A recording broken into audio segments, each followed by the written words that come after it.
sí la están viendo, ¿verdad? Entiendo que todo el mundo la está viendo sin problema. Creo que sí, ¿no? Bien, vamos a dejarlo acá. Ok. La integración de redacciones. Yo creo que lo primero que hay que asumir es que todo está cambiando, ¿no? Y eso es como una evidencia. Está cambiando la industria de los medios de comunicación, está cambiando la forma de hacer periodismo, indudablemente. Está cambiando la forma en que asumimos a la audiencia que nos lee o que nos visita o que nos sigue en nuestros medios de comunicación y en todas sus manifestaciones, ¿no? Y yo siempre digo que en el fondo, más que preguntarnos qué cambios debe enfrentar la industria, deberíamos preguntarnos cómo afrontarlos, ¿no? Yo creo que los qué ya quedaron un poco en el pasado. Los cómo, los por qué y sobre todo los para qué son los que deberían guiar un poco la ruta en ese sentido. Y yo creo que hay dos maneras de reaccionar o de enfrentar esto. Es una forma proactiva o bien reactiva. Yo creo que lo clave es que tiene que ser definitivamente proactivo, propositivo. ¿Y esto qué sugiere? Anticiparse, pues, y prepararse como organización para reaccionar de forma flexible ante muchos escenarios. Yo creo que no hay aquí ni recetas ni formas de enfrentar un poco la situación en la que los medios de comunicación están hoy día, en América Latina, en Europa, en el mundo en general. Y son muchos los escenarios. Las decisiones en general creo que tienen que ser decisiones de corto o de mediano plazo. Ya no nos sirve tomar decisiones de años, porque evidentemente el escenario o la escena está cambiando. Ahora, yo creo que, por desgracia, el grueso del sector ha reaccionado de forma bastante reactiva, ¿eh? Y eso, naturalmente, ha supuesto que muchos de los cambios se hayan producido con soluciones que son muy, muy cortoplacistas y que nos empujan a errar un poco y a repetir a veces cosas que no del todo resultan bien. Esta es una imagen que me gusta muchísimo, puede ser un poco de perogrullo, ¿no? De alguna forma resume y refleja lo que hoy día nuestra audiencia está mirando. Algunas evidencias de este cambio: la caída lenta pero constante de nuestros lectores de papel. Yo creo que eso es una consideración que en general en nuestros medios está ocurriendo, en algunos casos más dramático probablemente. América Latina puede que esté un poco más blindada, no sabemos de cierres de periódicos masivos como pueda pasar en Estados Unidos, o de despidos masivos de periodistas como pueda pasar en Europa, en España en particular, en fin. Hay un cambio de hábitos en el acceso a la información por parte de las nuevas generaciones. Yo creo que esta es una evidencia más que natural. Se ha perdido la percepción de valor de la información de papel en un mundo digital donde todo parece ser gratis, ¿no? Internet nos sugiere o es sinónimo de gratuidad, y por lo tanto la percepción del valor de la información evidentemente queda en entredicho. Luego hay un nuevo rol de nuestros medios en relación con nuestros lectores, es definitivo. Y naturalmente que hay una competencia en Internet con nuevos actores, ¿no? Que tienen que ver fundamentalmente con redes sociales o incluso los buscadores, ¿no? Son una competencia evidente de nuestra propuesta de contenido en lo que a Internet se refiere. Ahora, de todas formas, yo creo que este es un momento que no debe interpretarse como de amenaza, ni de entierros, ni mucho menos. Yo creo que es una magnífica oportunidad para reinventarnos y continuar cumpliendo este rol imprescindible que tenemos en nuestras democracias, ¿no? De ser un medio de comunicación relevante. O como dice Gumersindo Lafuente, yo creo que hay que superar la negación. Los cambios en los soportes no significan una desaparición del oficio, ni mucho menos. Y lo que nos están obligando a hacer es mejor nuestro trabajo. Yo creo que esa es un poco la evidencia más importante. Ahora, ¿qué podemos hacer en concreto? Yo creo que hay algunas claves para la reflexión que podrían ser de partida salir del inmovilismo como estrategia, es decir, hay que montarse en la ola que suponen los cambios y empezar a leerlos con mucha claridad. También hay que abandonar la endogamia sectorial en la que el fenómeno de la imitación ha provocado que a ratos todos ofrezcamos lo mismo y por extensión empecemos a cometer los mismos errores, ¿no? Entonces hay que ser cuidadoso también en ver qué están haciendo los demás y cómo lo han hecho y cuáles han sido sus resultados, ¿no? Creo que hay que abrirse definitivamente a la observación de otros mercados y a investigar para reorganizar la estructura o las estructuras que tenemos en cada una de nuestras casas editoriales, y así asumir el proceso de integración o de convergencia, como quieran llamarlo, como algo que involucra en el fondo a toda la organización. Yo creo que esto es muy importante porque solemos pensar que son los periodistas o los grupos de periodistas los que tienen que asumir de alguna forma los niveles de integración. Yo creo que hay que involucrar a otras áreas del negocio, la parte comercial, la parte de marcas, la parte de tecnología, que también tienen que empezar a funcionar con esta dinámica de hacer un trabajo periodístico, un trabajo de industria editorial distinto. En esta situación de múltiples frentes abiertos, yo creo que hay que aceptar lo inevitable del cambio y la necesidad urgente de asumirlo es la única opción para tomar ventaja en el escenario actual. Durante los últimos años hemos podido observar el surgimiento de la verdad, diferentes modelos de integración de redacciones, ¿no? Medios de todo el mundo se han sumado a esta tendencia, sabedores que la evolución era necesaria. Ahora, a pesar de que se ha escrito mucho, los resultados son bastante desiguales. Cuando uno empieza a rastrear, a buscar entre las experiencias, en el fondo encontramos resultados completamente diferentes y muchas veces no aportando lo que de esos procesos se esperaba, ¿no? La expectativa creo que en muchos casos no del todo se ha cumplido. ¿Qué ha ocurrido? En términos generales, ¿no? En muchos casos la integración ha sido meramente la reorganización del espacio de trabajo, sin que se redefina el proceso o los procesos internos y sin que se analice el impacto que tiene sobre las personas, ¿no? Quienes hacemos los medios de comunicación todos los días. En otros casos se ha convertido en la excusa perfecta para despedir a numerosos y valiosos profesionales. Yo creo que esto no podemos soslayarlo, es importante señalar. No pretendo ser crítico de las decisiones de los negocios editoriales, digamos, pero en muchos casos los procesos de reorganización han sido eso, una excusa para deshacernos de buenos profesionales y reducir la plantilla de periodistas, en definitiva, ¿no? Ahora, porque en definitiva cualquier cambio es caro y a veces se dilata un poco en el tiempo.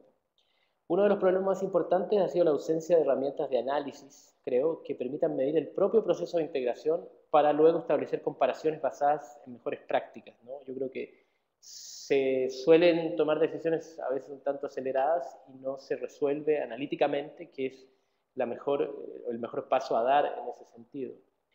No hay que olvidar que un proceso, si no lo medimos, en el fondo no existe, ¿no? Y tampoco, por lo tanto, puede controlarse. Yo insisto mucho en eso y dentro de la casa, en nuestra forma de trabajar nuestros proyectos, desde el más pequeño, ese que se resuelve en un día o en horas, un proyecto periodístico, hasta el más grande que puede suponer el rediseño de un sitio o el rediseño de una publicación.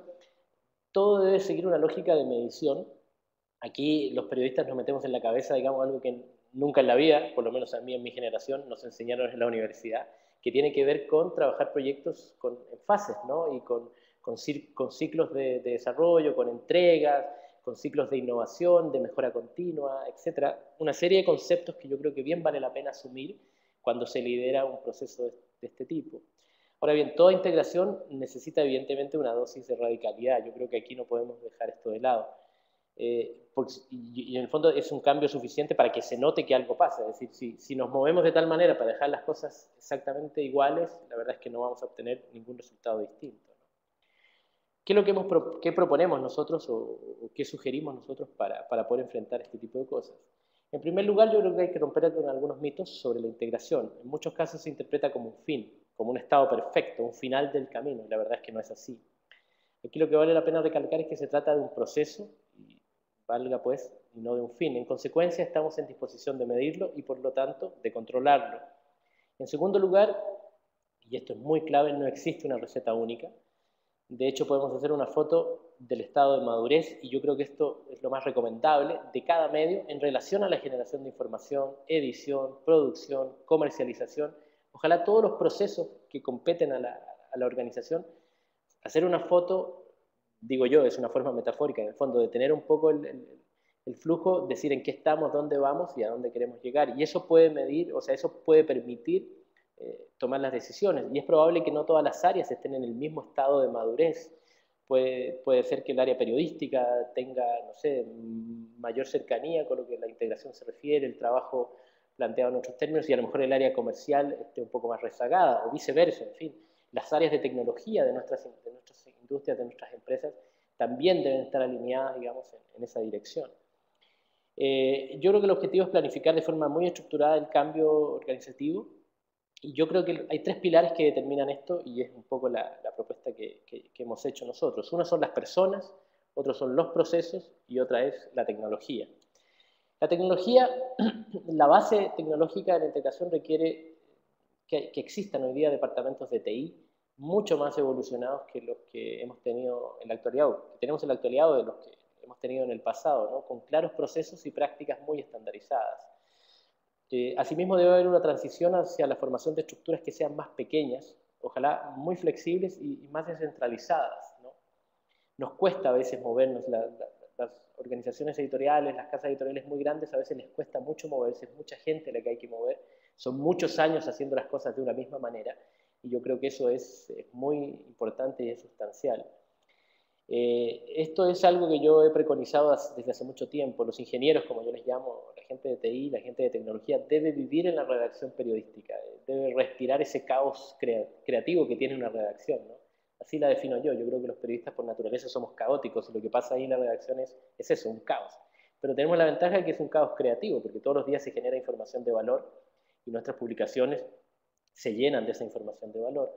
Pero yo creo que los responsables de la tecnología, de hacerla día a día o de diseñar su estrategia, deben vivir y deben participar del negocio editorial, de la redacción en sí misma, ¿no? De esa forma podemos garantizar la comprensión del modelo, de la dinámica de producir contenidos y desde luego el pulso periodístico que implica hacer lo que hacemos todos los días. Y por último, las herramientas deben ser muy flexibles, sencillas, intuitivas, modulares, ajustables, escalables. Por ejemplo, un CMS, la plataforma editorial que permite generar contenidos, tiene que ser así, es decir, tiene que ser integral, que permita desarrollos conectados y dinámicos. Es decir, en definitiva, la tecnología no puede ser un tema, no puede ser un problema. Trabajamos con ella, nos acompaña, debe ser parte de nuestro día a día, pero no puede ser un problema. Hay una metáfora que siempre yo se la escuchaba a la gente de TI que trabaja conmigo, me decía, la tecnología es como un árbitro de fútbol. Si al final del partido hablamos del árbitro, es que las cosas no salieron bien. Es decir, el árbitro fue más protagonista que los jugadores y a él no le corresponde ser protagonista en un partido de fútbol. Si al finalizar el partido del árbitro nadie se enteró y no se acuerdan del nombre, bueno, quiere decir que las cosas se hicieron bien. Esa es un poco la filosofía con la tecnología, es decir, no tenemos que hablar de ella, no tiene que representar un tema, no debe ser un problema, más bien tiene que acompañar el trabajo. En segundo lugar, las personas. Los periodistas, y la verdad es que da igual la plataforma, yo creo que cada vez más deben tener una formación integral para comprender el mundo, interpretarlo y analizarlo por sus lectores, ¿no? Esto puede sonar de perogrullo o tal vez es lo mismo que nos dijeron hace 20 o 15 o 30 años atrás, pero yo creo que es mucho la pena poder mantenerlo y reafirmarlo. Yo creo que es irrelevante pensar que se es mejor o peor periodista por manejar la tecnología o entender hoy día los social media, ¿no? El mundo de las redes sociales. Yo creo que eso no va en esa dirección. Ahora, sin embargo, hay que aprovechar el potencial de las narrativas de cada soporte o de cada dispositivo y dejar o separar a los grupos de trabajo o a quien tiene más o menos expertise en una cosa, ¿no? Habrá grupos de edición o de coordinación que van a ser mucho más especializados y que van a tener mucho mejor desempeño con la tecnología o con el uso de dispositivos o de distintos soportes, y otros que van a mantener el flujo informativo tal cual lo hacen las redacciones más tradicionales. Por último, yo creo que es esencial un cambio de actitud, es decir, es lo único que puede facilitar la sinergia entre los equipos y la audiencia, ¿no? Que es a la que nos debemos, y de esa forma podemos garantizar una constante formación de los periodistas. Yo creo que eso no hay que descuidarlo, yo creo que hay otras industrias, probablemente no la de los medios de comunicación, que permanentemente, constantemente están invirtiendo en su gente, en la formación, y yo creo que eso hay que meterlo, digamos, a presión si es que no está ocurriendo, pero creo que las casas editoriales en ese sentido tienen que ser tan vanguardistas como otras industrias, yo que sé, la telefónica, las farmacéuticas, que permanentemente están capacitando a sus profesionales. Yo creo que eso debe ser una constante también en nuestra industria, ¿no? Y finalmente los procesos, es decir, más allá de mover mesas, sillas y dotar de un aspecto de enterprise, como digo yo, se trata de integrar todos los procesos, algo que no es nada sencillo y que demora en alguna medida un tiempo. Hay una inversión de tiempo, hay una inversión de recursos humanos, también de dinero, por supuesto. Y otra cosa importante es que los cambios deben ser graduales. Yo creo que eso es fundamental. Nada hacemos con empujarlos sin un plan o un cronograma. La comunicación interna es muy importante, es decir, las decisiones que se toman en silencio naturalmente van a chocar en cualquier organización, es decir, no van a ser bien aceptadas ni bien acogidas. Y por último, el cambio debe planificarse, es decir, de lo contrario, si hay fallos en el análisis de estos tres pilares que he señalado, personas, procesos y la tecnología, la verdad es que hay muchas posibilidades de no alcanzar los objetivos que nos hemos propuesto, ¿no? Y por último, yo creo que bien vale la pena recordar que el buen periodismo no entiende de distinciones y la plataforma de publicación es la verdad irrelevante. El contenido sigue siendo el rey. Yo creo que esta idea, muy reutilizada y reusada y tal, debe ser siempre nuestro derrotero. Es decir, el buen periodismo es lo que vale, es nuestro activo, es la calidad de nuestro trabajo, lo que nos va a distinguir para aprender cualquier cambio, por muy radical que sea, ¿no? Ese lugar que ven ahí es donde yo trabajo. Esa es la redacción integrada del Grupo Nación en Costa Rica. Es un espacio físico remozado. Esto antes de ser esto era una bodega de materiales, se guardaba el papel. Y curiosamente se guardaban esos rollos grandes de papel y se transformó en este espacio. En toda la planta baja que ven ahí trabajan cerca de 400 periodistas, diseñadores, infógrafos. Ahí también están los ingenieros a los que yo hacía alusión en la mesa de desarrollo, hay editores de redes sociales, etc. Y en la segunda planta, que se ve más al fondo, está todo el área comercial, toda la fuerza de ventas y el área de mercadeo. En total somos cerca de 550 profesionales que estamos en un único espacio. Y la verdad es que la dinámica es muy entretenida, digo yo, porque hay culturas que se han empezado a mezclar y yo creo que ha nacido una nueva cultura, ¿no?, de trabajo eh, que para muchos es sorprendente, ¿no? En el caso del Grupo Nación, la integración es multimedia y multimarca. Los objetivos incluyen maximizar la oferta para las audiencias de las diferentes marcas y también maximizar el uso de nuestros recursos. Para conseguir ese objetivo, la idea es atender a las audiencias según los nuevos hábitos, al menos los que hemos detectado nosotros, ¿no? Es decir, a toda hora, en todas partes y a través de múltiples plataformas. Ese es un poco el diagnóstico que hemos hecho, por lo menos para la audiencia local en Costa Rica y desde luego la que pretendemos capturar también fuera de las fronteras. Bajo una denominación que tal vez es poco relevante para ustedes, pero internamente, que se llama GN Medios, Grupo Nación Medios, esta redacción integrada que veían hace un rato reúne todas las publicaciones, el diario generalista de información general, que es La Nación, nuestro semanario financiero y de negocios, que es El Financiero, nuestra marca deportiva, que es Al Día, nuestro diario popular, La Teja, varias revistas y algunas radios. En un solo espacio físico estamos separados por mesas de contenido, aunque en cada mesa hay periodistas que son exclusivos para cada una de las marcas a las que me refería hace un segundo. La orientación del trabajo es por contenidos y por audiencias. En eso queremos enfocarnos. Se comparten agendas, pero se definen contenidos y enfoques por medio para garantizar su identidad y su diferenciación. Trabajamos juntos, pero no revueltos, con reglas muy claras. En la redacción integrada conviven distintos grados de integración, ¿no?, valga la redundancia. Hay recursos totalmente compartidos, por ejemplo, los recursos de diseño, los recursos de fotografía, de videografía, y hay recursos con dedicación preferente y otros que solo trabajan para alguna marca o alguna plataforma. Hay firmas de periodistas que están vinculados exclusivamente a uno de los medios. Siempre en un esquema de colaboración y de trabajo en equipo. Eso es lo que hemos intentado que ocurra, que funcione, ¿no? Para que se hagan una idea, existe una mesa central, que es precisamente esa imagen un poco difusa que se ve en el fondo, y es el corazón y la cabeza de la redacción integrada, es precisamente esta mesa central. Es una dirección colegiada que planifica, ejecuta y supervisa la producción de contenido para todas las marcas y para todas las plataformas.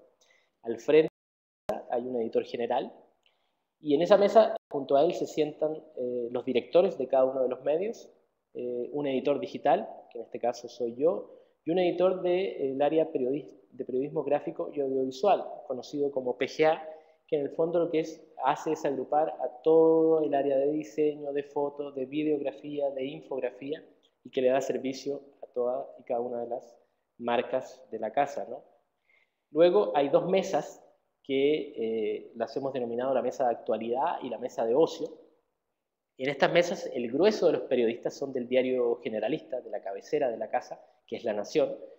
Cada una de estas mesas tiene un jefe de mesa, hay editores de contenido y periodistas que producen contenido para todas las plataformas del diario La Nación.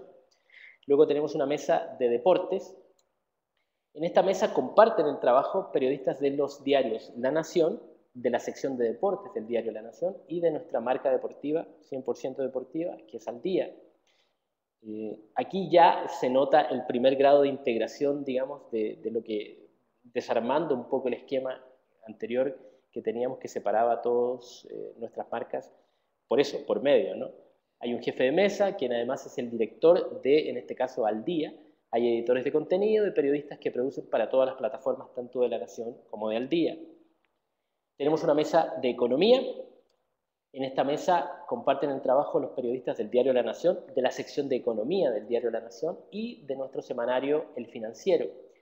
Otra vez hay un jefe de mesa, quien además es el director del Financiero, de este semanario. Hay editores de contenido, periodistas que producen contenido para todas las plataformas de La Nación y El Financiero. Una mesa de revistas. Aquí comparte el trabajo los periodistas de los suplementos que tiene el Diario General, el Diario de la Nación, y nuestras revistas. Revistas que son algunas mensuales, bimensuales, o que se publican en periodicidades diferentes, más bien irregulares, ¿no? Hay una jefa de mesa, quien además es la directora de toda el área de revistas, y nuevamente editores de contenido y periodistas que producen contenido para todas las plataformas, en este caso de las revistas. Tenemos la mesa de contenidos populares. Esta mesa, el grueso de los periodistas son del diario, nuestro diario popular La Teja. Hay un jefe de mesa, que evidentemente es el director de La Teja en este momento. Hay editores de contenido y periodistas que producen contenido para todas las plataformas. Probablemente este sea el caso que aún se mantiene bajo un esquema o bajo el esquema anterior. Y probablemente la particularidad, lo podemos ahondar si quieren hacia el final con alguna pregunta, etcétera, tiene que ver con que hacer este tipo de periodismo, escribir esta narrativa de periodismo más, digamos que más popular, es diferente, ¿no? Es más difícil que algún periodista, por así decirlo, de las áreas más serias o duras, digamos, de la economía o de periodismo nacional, etcétera, pueda empezar a poder trabajar los contenidos o a escribir en el lenguaje en el que escriben generalmente los diarios populares. Yo creo que si piensan en algunos diarios populares que tenemos en América Latina, hay un ejemplo muy particular, el Trome en Perú, yo creo que es un poco seguir esa línea. Entonces, yo creo que donde todavía no hemos ido más allá experimentando la posibilidad de que no sean sino los periodistas de La Teja, los que escriban para los contenidos de La Teja, creo que todavía es algo que está en desarrollo. Luego tenemos el área PGA. Lo grafico de esta manera, pero la verdad es que son estas mesas de trabajo que están repartidas por toda la redacción. Y lo que hacen es precisamente agrupar a diseñadores, tanto impresos como digitales, infografistas, videógrafos, fotógrafos, que brindan un servicio corporativo a todas las marcas y en todas sus plataformas.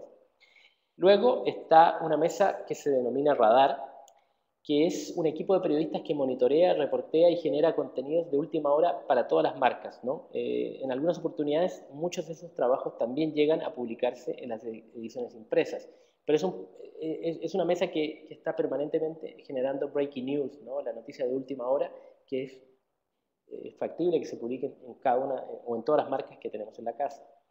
Luego hay una mesa que está integrada que también forma parte de la editoría digital, al igual que la anterior, que son editores de redes sociales y un editor de SEO y analítica. Lo que hacen ellos fundamentalmente es administrar los contenidos de cada uno de los medios en las distintas redes sociales sobre las cuales nosotros tenemos presencia. Y el editor SEO, de alguna forma, lo que garantiza es el uso de buenas prácticas en el posicionamiento del contenido. Esta figura del editor SEO diría yo que es de las cosas que más podemos destacar. Es decir, es un profesional que se autoformó. Sabrán que el tema de SEO y analítica, la verdad es que no hay mucho donde encontrar. Tampoco es una materia que probablemente en las carreras de periodismo se está impartiendo, probablemente en algunas ahora con mayor frecuencia. Su labor fundamental fue, primero, formarse, desde luego, y después se volvió una suerte de evangelizador, como yo le llamo, porque en el fondo es ir uno a uno con todos los periodistas, editores de cada una de las marcas, mostrándoles, enseñándoles las ventajas que tiene la narrativa digital, la importancia que tiene que escribir para Internet. Hay un valor señalado diferente al que tiene el de la edición impresa, la importancia que tiene que los buscadores nos encuentren, que el contenido que publicamos en Internet sea, esté bien posicionado en los buscadores. Y yo creo que de un año para acá, que es el tiempo que tenemos de trabajar, creo que los resultados han sido sumamente interesantes. La gente es muy curiosa, algunos aprenden, algunos más rápido, otros no, más lento, pero en general la gente se ha despertado a la posibilidad del potencial que tiene el contenido multiplicado pues a nivel de buscadores o también de redes sociales, sin perder desde luego la perspectiva de que a quien le escribimos finalmente es a la gente, no a los robots que tiene Google o las redes sociales, digamos. Eso creo que no hay que discutirlo, pero creo que ha cambiado un poco la forma en que generamos el contenido. Y está la mesa de desarrollo, que es el grupo de ingenieros, un equipo de 10 ingenieros que desarrollan y dan mantenimiento a todos los proyectos editoriales que tenemos en la casa.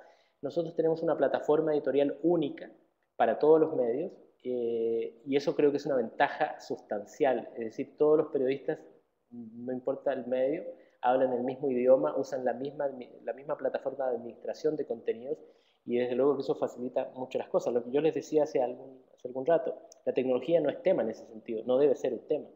Y cuando hay, desde luego que surgen inconvenientes y tal, pero en general creo que hemos avanzado en los últimos 2 años con mucha estabilidad en el tema tecnológico.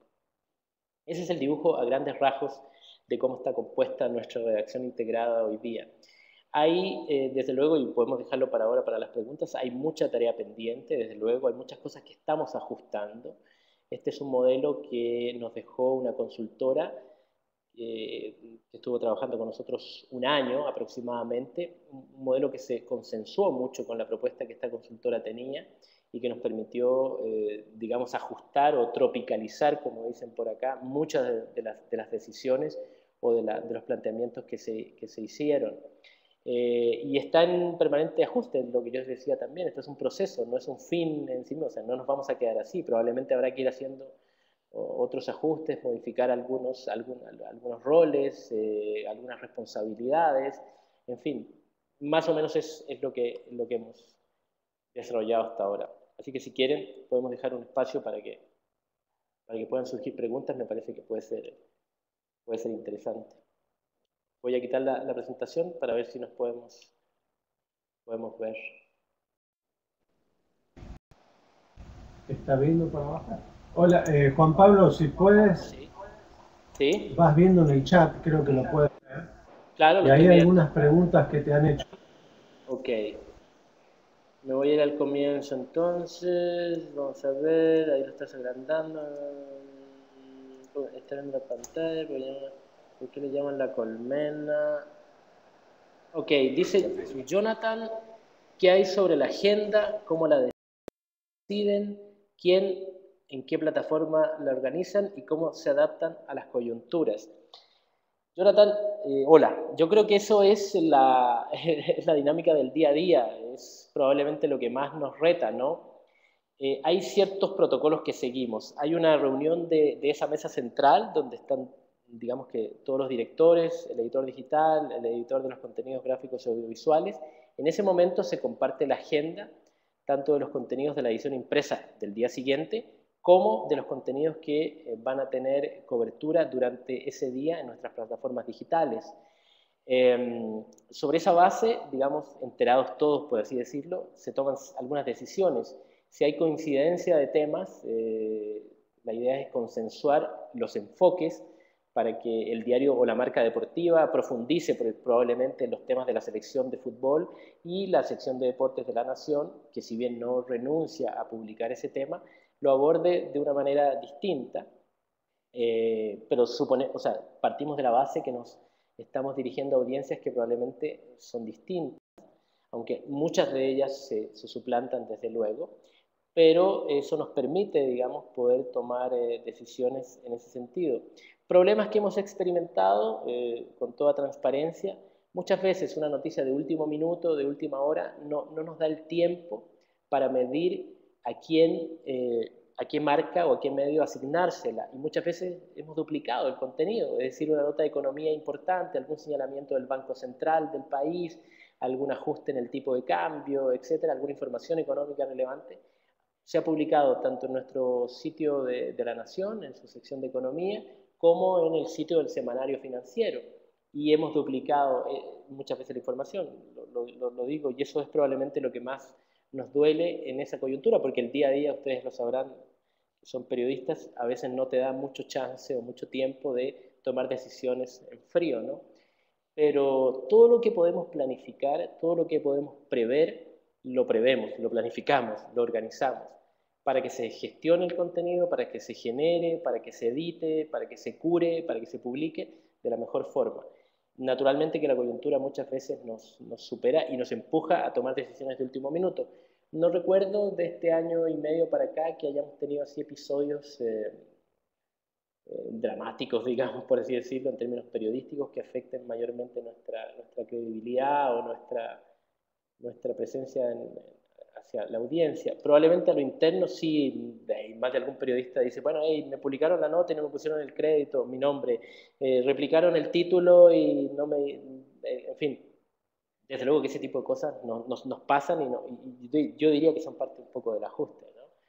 De repente la fotografía del partido de fútbol, del gol de la selección, yo qué sé, se replica en una y otra publicación, bueno, procuramos en ese sentido curar y buscar enfoques diferentes desde ese punto de vista.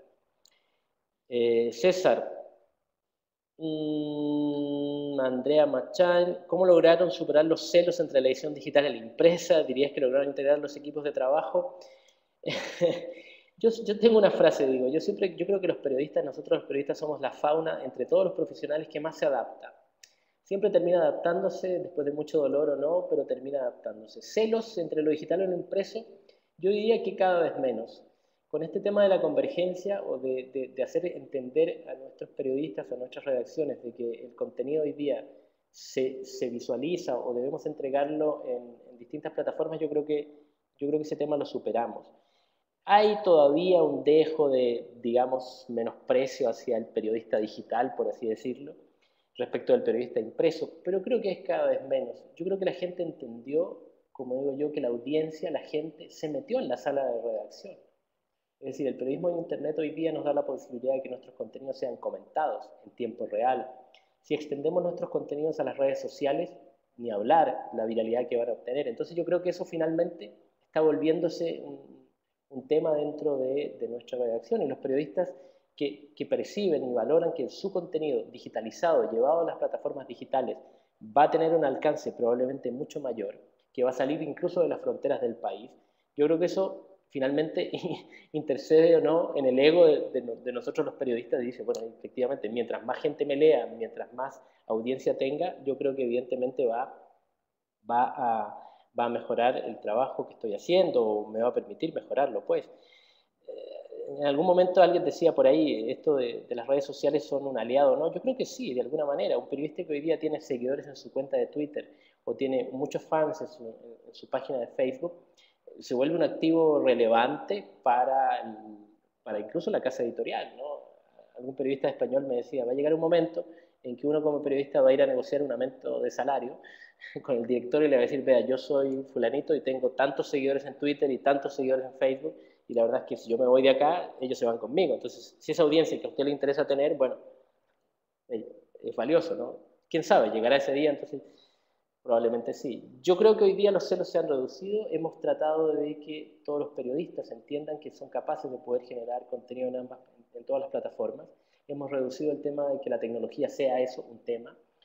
Pero también hemos respetado a aquellos que tienen expertise en una cosa y en otra. Es decir, una buena pluma, un tipo que escribe crónicas, escribe semblanzas o que hace entrevistas de calidad y que evidentemente la experiencia de lectura es mejor en el impreso, que tampoco le ponemos una pistola en el pecho para que empiece a generar contenido de última hora para la plataforma digital, ¿no? Es decir, yo creo que también eso es importante. Cuando yo decía hace un rato, las personas, leer en todo este proceso a las personas y entender cuál es la expertise de cada uno, yo creo que eso es clave para la toma de decisiones. Andrea, Israel, sí. El equipo de periodismo de datos, ¿cómo está integrado? Buen punto. Tenemos un equipo de investigación, habrán escuchado hablar de Yanina Segnini probablemente, que ha dado la vuelta a América Latina, e incluso saliendo de la región, del potente trabajo que hizo durante más de 20 años. Janina tomó un rumbo distinto. Lo último que supe es que va a estar vinculada nada más y nada menos que a la Universidad de Columbia, dando clases. Creo que eso es otra etapa exitosa de su vida. Ella montó un equipo de periodistas de datos muy, muy, muy, muy potente. Y estaba integrado por eso, por 2 periodistas y 2 ingenieros, un minero de datos y otro experto en visualización. Y creo que los éxitos fueron notables desde ese punto de vista. Esa es otra forma de integrar, como yo decía, a los profesionales de las áreas de la tecnología en el trabajo periodístico. Y ellos trabajaban a la par y empezaron a entender cómo era esto de hacer periodismo y cuáles son los niveles de gestión del contenido, la investigación que implica. De esa forma lo hemos organizado. César, Juan Pablo, ¿la rentabilidad de los proyectos digitales es ya autosostenible o sigue soportando el papel los costos? Definitivamente mi salario y el de todo mi equipo lo sigue pagando el impreso. Creo que no es ninguna realidad no asumida en distintas partes. Lo digital no es todavía un tema rentable, representa un porcentaje mínimo dentro de la operación global a nivel publicitario. Probablemente por eso nuestro esfuerzo ahora más importante apunta precisamente a empezar a rastrear a nuestra audiencia, a conocer nuestra audiencia, la digital pues, para ofrecerle contenido, por una vía, contenido precisamente más señalado, más dirigido, y por otro lado publicidad también más señalada, más dirigida, para empezar a buscar de forma más eficiente la rentabilidad que tiene. Lo que sí estamos haciendo, y que también lo señalaba al comienzo, es medir el impacto que tienen nuestros proyectos digitales, con una serie de mecanismos y herramientas para efectivamente valorar si el esfuerzo que estamos poniendo, el esfuerzo de recursos humanos, de desarrollo, de inversión en tecnología, representa, por ahora con el indicador de la visitación, digo por ahora porque queremos migrar a un indicador un poco más ambicioso que tiene que ver con la rentabilidad que un proyecto digital tiene, es decir, cuánto vendemos en publicidad de una aplicación o de un especial en web, etc., para tomar decisiones. Y nos hemos dado cuenta de muchas cosas que son muy importantes. Ya podemos saber qué tipo de proyectos podemos hacer en el semanario financiero y de negocios que van a ser atractivos para la gente, que nos van a representar una inversión determinada de tiempo, de recursos profesionales y que nos van a devolver una audiencia cautiva en ese sentido. Entonces, yo creo que lo más importante es empezar a medir qué estamos haciendo, qué impacto tiene, para luego empezar a tomar decisiones. Dejar de hacer cosas que nos salen muy caras, entre comillas, y empezar a hacer cosas que van a ser mucho más eficientes. Ahora bien, si hago una salvedad, naturalmente, como medios de comunicación tenemos una responsabilidad y habrá temas que vamos a poner en la agenda de interés nacional sobre los cuales no va implicar un criterio de rentabilidad, es decir, no vamos a transformar el negocio para hacer solamente aquello que es vendible o que la audiencia quiere ver. Si yo me guío por lo más visitado o lo más visto, que creo les pasará a todos ustedes en vuestros sitios, no necesariamente son los temas más relevantes que nosotros como medio queremos poner en la agenda nacional.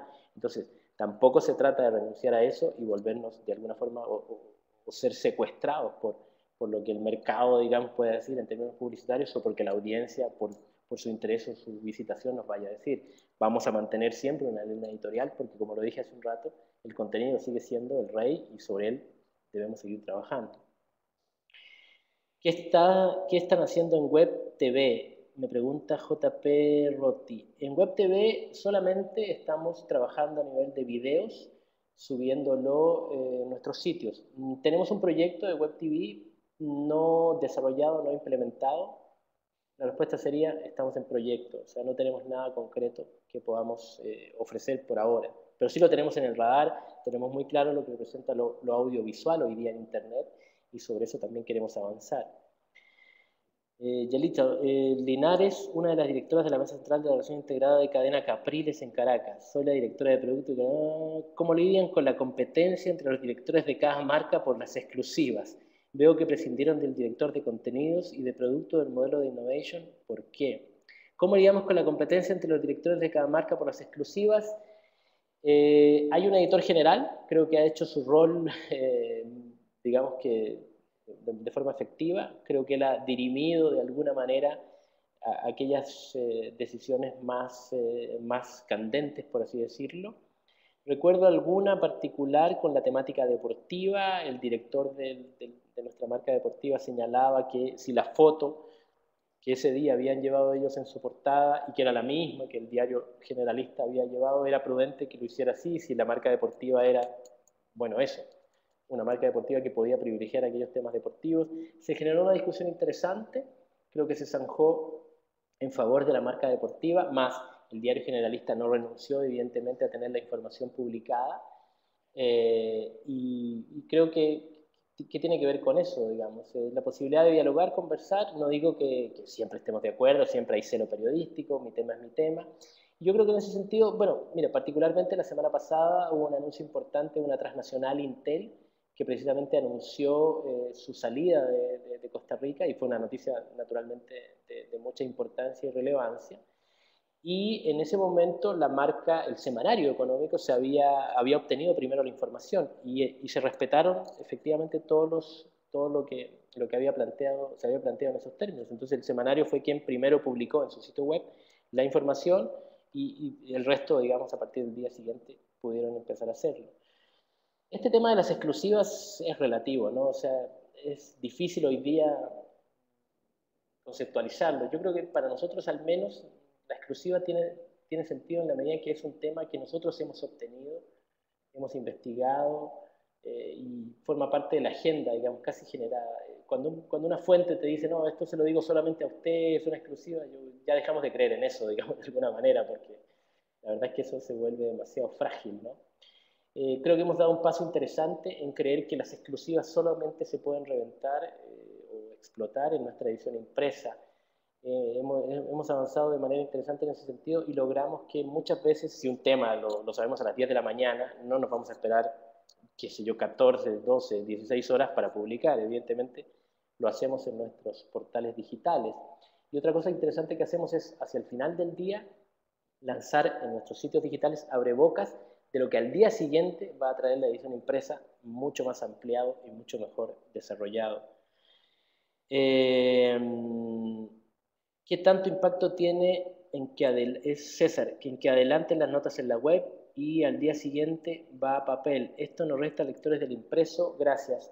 César, hasta ahora no he encontrado yo un solo mecanismo que nos mida exactamente eso. Si yo levanté una noticia antes en web y al otro día la puse en el impreso, dejé de tener venta en el pregón, en la calle, bajaron mis suscripciones, te mentiría. La verdad es que no es factible, no hemos podido medirlo como para poder señalar o responsabilizar al adelanto de la publicación. Somos muy cuidadosos, cada tema se revisa con detalle, y evidentemente también muchas veces los editores del impreso defienden lo suyo y se mantienen en esa posición, digamos, pero creo que hemos resuelto bien ciertas cosas, dando adelantos, como ya decía, por la tarde del día anterior. Y yo creo que persiste el desafío, en el fondo, de poder contar las historias del día siguiente. Yo creo que eso es un tema que incluso los periodistas que trabajan más vinculados al impreso tienen en su norte, ¿no? Es decir, porque ellos no compiten necesariamente con nuestro portal digital, también lo hacen con redes sociales. Es decir, la renuncia de un ministro, yo qué sé, o un suceso muy notado, eso inmediatamente se difunde a nivel de redes sociales. Y hay otros medios también acá en este país, digitales, que también o sea, también publican información. Entonces yo creo que el desafío en ese sentido también se vuelve importante para los periodistas del impreso, por así decirlo, de poder contar las historias del día siguiente y contarlo diferente. De nuevo, ahí los criterios son ampliar, desde luego, la información, darle un enfoque diferente, apelar al periodismo más interpretativo probablemente, situar en el contexto la información, tener más fuentes, hacer entrevistas, etc., ¿no? Andrea, ¿dirías que el rigor periodístico ha sufrido desde la explosión de las ediciones digitales? Yo me animo a decir, no sé, no creo. Yo creo que no, y quiero mirarlo positivamente, tiene que ver con cómo lo veas. Perdón.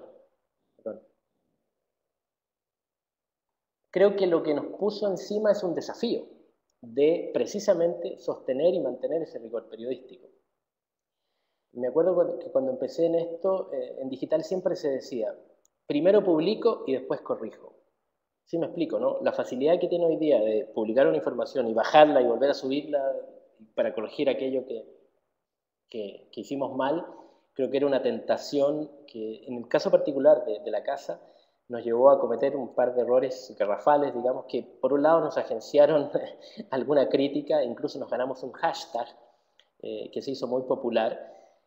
Ya les puedo contar la anécdota, que hoy día se puede relatar como una anécdota, en su momento fue bastante traumático y dramático, pero en el fondo nos hizo devolvernos sobre nosotros mismos y decir, bueno, hey, qué cuidado tenemos que tener con la información, cuán rigurosos tenemos que ser con la información, etcétera, etcétera, etcétera. Entonces yo creo que eso se ha ido metiendo, digamos, en el ADN de nuestros periodistas. Yo creo que es cada vez más relevante cuidar esa información, chequear la información, que por otro lado no son sino los mismos principios periodísticos que nos enseñaron a todos. A mí hace veintitantos años en la universidad y a muchos de ustedes, no es inventarnos nada nuevo en ese sentido. Entonces yo creo que ahí, yo creo que el cuidado editorial, la curaduría editorial tiene que ser una cosa constante y permanente. Por supuesto que el ritmo del digital es otro, no son horas las que tenemos para planear una portada, como en el caso de la edición impresa, u horas para planear una publicación. Esto es mucho de minuto. Pero nosotros particularmente en la casa tenemos una premisa, o sea, no queremos correr a ser el primero. La inmediatez es un valor hoy día en el periodismo digital, sin lugar a dudas, pero para nosotros sobre la inmediatez está la calidad. Y si nos tenemos que demorar un poco para confirmar una información, si nos tenemos que esperar a que sea otros incluso los medios que revienten esa información, la verdad es que no tenemos problema mayor en que así ocurra. O sea, creo que no podemos hipotecar la credibilidad y la calidad periodística que tenemos de años de hacer las cosas como las hemos hecho, porque tengamos a nuestro alcance la inmediatez de los medios digitales.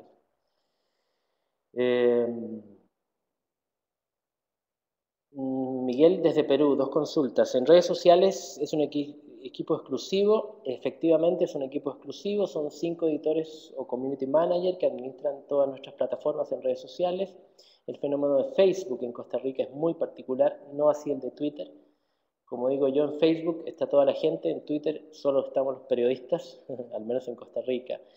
Pero sí, es un equipo que trabaja coordinado, digamos, cada uno con un sombrero de cada una de sus marcas, porque el tema de las redes sociales es un tema de marca, ¿no? O sea, hay un tema de identidad, de lenguaje, de la narrativa que se emplea, que es muy particular a cada uno de los medios. Sin embargo, es un equipo que se ha consolidado y que se ha conformado y trabajan de forma colegiada, es decir, si alguno de los community managers no está o ese fin de semana tiene libre, etc., hay otro que perfectamente asume el rol de administración de la marca. Lo segundo, han establecido políticas o restricciones respecto a las redes sociales personales o de cada periodista. Eso es muy interesante. Restricciones ninguna. Yo me acuerdo que hace algunos años circuló la política que tenía el New York Times. No sé si alguna vez alguno de ustedes tuvo oportunidad de conocerla, pero evidentemente eso era un código draconiano y en el fondo, al menos como yo lo interpreté en su momento, lo que señalaba era que cualquier periodista del New York Times era primero periodista del New York Times y después ciudadano de Estados Unidos, ¿no? Esa era un poco la impresión que me dio a mí en ese tiempo, pero fíjate que a partir de eso lo que hicimos fue hacer un documento con recomendaciones, pero cuya finalidad fundamental era educar. ¿Qué son las redes sociales? ¿Para qué sirven? ¿Cuál es el impacto que tiene? ¿A qué nos exponemos? ¿Qué implica seguir a las fuentes en redes sociales? ¿Cómo tenemos que corroborar la información que ahí se publica? Etcétera, etcétera. Y yo creo que nos ha servido muchísimo. Hemos tenido algunos resbalones, sí, sí, algunos desaciertos de algunos periodistas publicando una foto en su muro personal en horas de cobertura periodística, por así decirlo, o usando los recursos o la noticia en sí mismo, sí, pero creo que no ha sido nada grave. Gente que se ha equivocado y en vez de publicar en su cuenta de Twitter personal, usa la cuenta de Twitter del medio para decir alguna opinión personal. Sí, pero creo que no ha sido grave y creo que la gente se ha ido educando en ese sentido. Hay usuarios muy intensos e intensivos de Twitter y de Facebook a nivel periodístico. Hay periodistas que tienen su página profesional de Facebook y ahí publican sus contenidos y además su página personal. Hay una cuenta de Twitter por marca que es administrada por estos community managers. Y en general lo que hicimos fue eso, como te decía, recomendaciones más que restricciones. Mucho cuidado sobre lo que se publica, pero vamos, no podemos abdicar ni salir del manejo de las redes sociales. Nos representan hoy día una importante fuente de información y los números son cercanos al 18, al 20% en algunos casos, la gente que nos visita desde redes sociales. Entonces creo que es un número bastante importante, por lo tanto tenemos ahí un objetivo relevante, digamos, de trabajo. Miguel, las 5 personas del equipo, ¿cómo se distribuyen a la semana? Bueno, más detalles, tenemos una cobertura en el caso de los community managers desde las 7 de la mañana hasta cerca de las 10 de la noche, roles, algunos en la mañana, otros en la tarde, y los fines de semana también se rotan, digamos, el trabajo. Yelitza, ¿qué porcentaje de las redacciones trabaja por el papel y la web en este momento? Uy, me pones a sacar en números. Te lo voy a poner así, más o menos. Si recuerdas que yo decía que Radar es una mesa que la integran 16 periodistas que generan los contenidos breaking news, digamos, noticias de última hora para todas las plataformas. Y las mesas de contenido, a su vez, también están generando, las mesas de contenido que hacen nuestras ediciones impresas, también generan contenido digital. La relación que hicimos el año pasado es más o menos un 60-40. Es decir, un 60% del contenido digital lo genera ese equipo de periodistas y un 40% lo genera los periodistas que además generan el contenido de la edición impresa. Esa es un poco la relación, 60-40, 65-35, dependiendo del medio. Es más o menos la asignación. Creo que he respondido todas las que estaban ahí planteadas. Lucía Méndez está escribiendo, y Elipsa también. Lucía, ¿los periodistas de Radar nos chocan habitualmente con el resto de los periodistas? Sí, no habitualmente, pero evidentemente se producen, yo lo decía hace un rato, un periodista, no sé, ocurre un suceso X o yo qué sé, todo aquello que no se planifica, desde luego. Y en su momento, dos periodistas están escribiendo la misma noticia al mismo tiempo.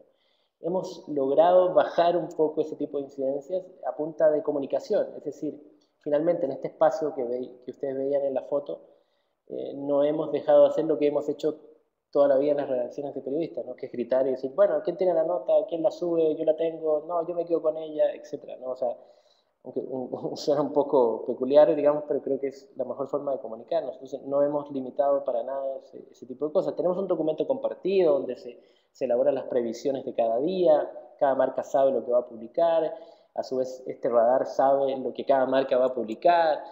Hay comunicación de ese tipo, pero eso es lo que, como yo decía, se puede prever. Lo que se puede prever lo organizamos, más aquello que surge de último momento, procuramos organizarlo en el tiempo real, en el momento. ¿Hemos tenido algún tipo de choque en ese sentido? Desde luego, desde luego. Y los tratamos de solucionar, pues, sobre la base de la conversación, pero en general creo que la gente ha ido asumiendo qué es lo que tiene que hacer cada uno y qué tiene que hacer el otro, ¿no? ¿Qué retos tienen en este momento? ¿Qué cosas por resolver? Retos muchos.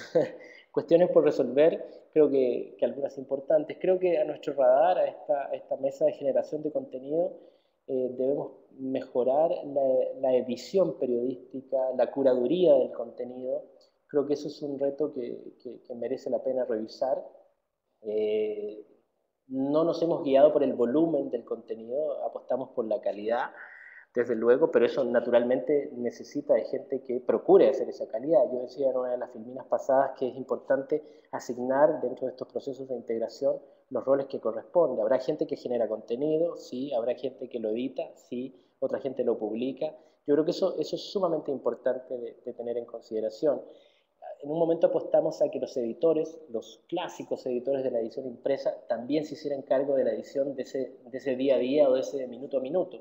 Lo hemos logrado en algunos casos, más no en otros. Entonces yo creo que por ahí es importante que podamos reforzar la edición periodística en la generación del contenido más bien de última hora que genera esta mesa de radar. Y probablemente el reto más relevante tenga que ver con la posibilidad de monetizar o hacer rentable, alguien me lo preguntaba, creo que César, el contenido digital. Que ojo, no creo que sea necesariamente un reto de la parte editorial. Y ahí ya me saco un poco el sombrero, y mis responsabilidades son con toda la operación digital de la casa, y la parte editorial, no en nuestros sitios comerciales.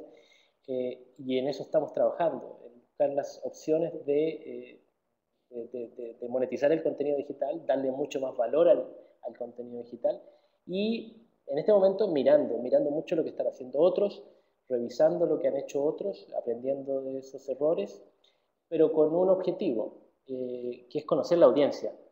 Cualquier decisión que queramos tomar para mañana cobrar o no cobrar por el contenido, para mañana ofrecer contenido premium o contenido libre. Cualquier decisión va a pasar porque sepamos quién es nuestra audiencia. Y en eso estamos sumamente comprometidos. Y con eso concluyo. Lo más reciente, que lo hicimos hace apenas un par de semanas, es que estamos obligando a nuestra audiencia a que se registre en nuestros sitios para navegar. No que pague, que se registre. Y lejos de lo que pudimos haber pensado, la reacción ha sido muy positiva. Mucha gente en redes sociales, desde luego, se quejó, se molestó, pero hasta ahora es más la gente que se ha registrado para continuar con la experiencia de leer nuestros contenidos que la que se ha quejado, digamos. No desdeñamos las críticas, estamos asumiéndolas, estamos aprendiendo de lo que nos están diciendo en redes sociales, no pasamos por pedantes ni arrogantes en ese sentido, creo que es muy valioso lo que nos pueden decir. Pero en general el resultado está siendo positivo. Y lo que vamos a hacer es eso, rastrear a la mayor cantidad de gente, conocerla, y a partir de eso empezar a conocer sus hábitos, sus características, su comportamiento. Solo eso nos va a permitir reorientar nuestra gestión del contenido. Ricardo, ya te veo por ahí, ya he hablado mucho, parece, Sí, ¿no? Juan Pablo, primero quería decir dos cosas. Gracias de nuevo, como bien lo habías hecho también ya en El Salvador,